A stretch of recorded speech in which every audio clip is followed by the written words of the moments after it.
Welcome to 2018.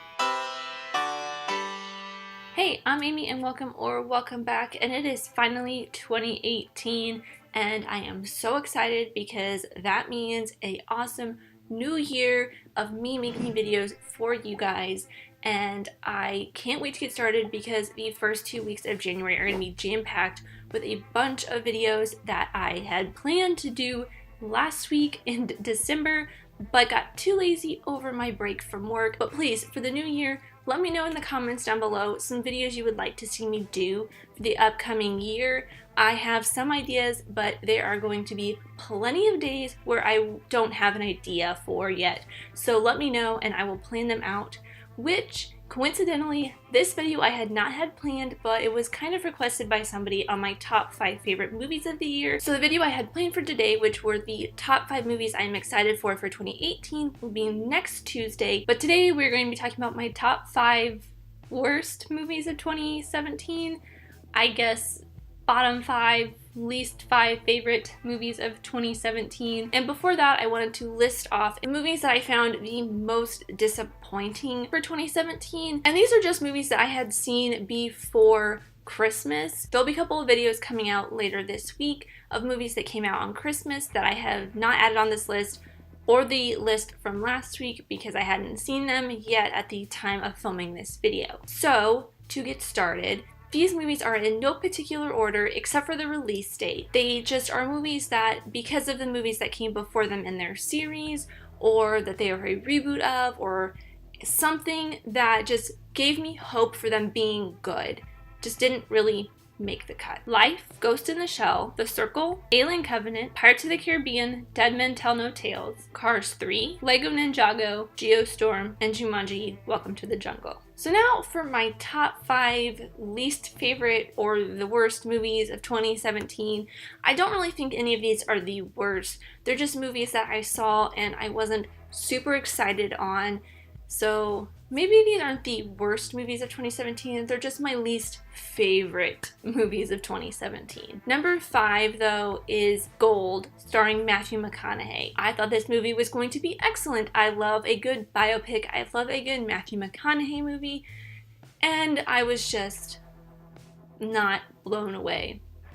I think I used to have a blog where I would write about movies before I started this channel. I think this is one I wrote about, and I think in that review, I really actually enjoyed it. But looking back on it, as I was looking back on some of the movies that I went to see over the years, this was not that great of a movie. I had hyped it up because I was such a huge fan of Matthew McConaughey, such a huge fan of biopics, that I was so excited and so into this movie when I went to go see it that it just, nothing really mattered. It's just your standard biopic trying to be something that it's not. It has all the usual tropes and it tries to kind of do something different with them, and it really just kind of falls flat, and even Matthew McConaughey couldn't save this movie for me. My number 4 least favorite movie of the year is Baywatch. And yes, I'm a huge fan of The Rock, I'm a huge fan of Zac Efron, and neither of them could save this movie for me either.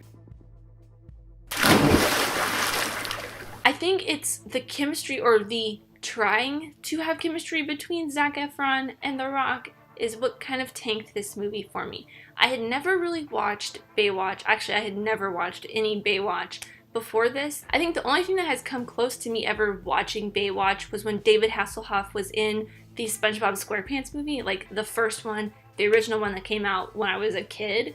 So that's as close as I got to any Baywatch ever in my life. So this was just kind of something I went to go see for fun because I can't resist a movie with The Rock in it, no matter what. Like, I will go see, I saw The Fast and the Furious 8 because The Rock had this amazing fight scene with Jason Statham. The only reason I saw that movie, I don't like the Fast and Furious movies except for if I want a mindless fun action movie, was because of The Rock. So that shows you how much I love The Rock. If I say The Rock anymore, I will probably go crazy. And I love Zac Efron. I have been a fan of his since High School Musical. Wait a minute, at the time and place. Wait a minute, get my head in the game. And not even his adorable face could save this. It just fell even more flat than the Gold. Like, I was very disappointed, and it was very bad. Very bad. Not even that funny either. Number 3 is The Mummy. This one I saw a couple days, I believe, I think, after Baywatch came out. And like, when I first moved to LA, I went to at least like 2 to 3 movies a week because I had no job. I had nothing else to do except for apply for jobs. And when I got tired of applying for jobs, I went to go see movies. So I saw a ton of the summer's worst movies. And The Mummy and Baywatch were right up there. I think along with the new Pirates of the Caribbean movie as well, which made my disappointed list. The Mummy was just so bad. It was trying to bring that dark universe to life, and it was just pushing so hard for it that it just did not work at all. I feel like I'm going to say these movies did not work at all for all of the movies on this list. Like, they just... And nobody could save them. I'm going to say that probably for all these movies too, especially the ones with big name actors like Baywatch and Gold and The Mummy with Tom Cruise. None of their big name actors could save their movies, no matter how hard they tried. Like, again, I am a big fan of Tom Cruise, like I am of The Rock and Matthew McConaughey, but he couldn't save this movie. Someone saved me from saying, save this movie. Actually, looking at my list, I'm going to be saying that for all of these movies. Except for number 1, which I think you guys know what number 1 is going to be for me. And that's actually kind of a tie. Okay, I'm rethinking my whole list now, but Tom Cruise just... he was okay. And Sofia Boutella, just that, she is great in everything that she's ever been in. Like, my favorite that I think I've seen her in is The Kingsman: The Secret Service. But she just... I think she was the best part of this movie for me. She just was very creepy and crawly and mysterious as the Mummy, but other than that, take her or leave her. My number 2 is The Great Wall with Matt Damon. Yes, another movie where I am kind of a fan of the lead character, and another movie that's trying to be something that it's not. You feel like it's kind of a real-ish movie because the way they intro it, but it's kind of also a Chinese proverb or a Chinese story, I think. I don't really know. They don't really explain it very well, and it feels like it's trying to be a little alien sci-fi at some points, and it just is not fun. And it feels, even though they worked, I believe they worked with Chinese filmmakers, and I think it's even directed... Hey Google, who directed The Great Wall? Was even directed by a Chinese director, and it still felt very much discriminatory. I don't know if that's the right word. Maybe it's not. It just felt very stereotypical, I guess, of a Chinese movie, and it just...